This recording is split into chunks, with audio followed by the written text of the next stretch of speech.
জাহ্নবীও আখ খাচ্ছে, জাহ্নবী পিপিও আখ খাচ্ছে, শুধু ঈশান দাদা ক্যামেরাম্যান, ঈশান দাদা খাচ্ছে না, আমরা সবাই খাচ্ছি।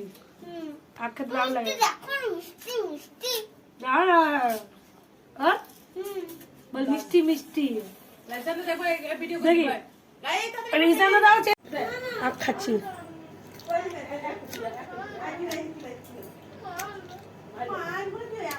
এটার যে স্বাদ কোথাও নাই, আখের রসেও নাই, এবার তো যে আইবুর জন্যই পায়, আইবুর জন্য দারুণ দারুণ খেতে। আমাদের আখ খাওয়া কমপ্লিট।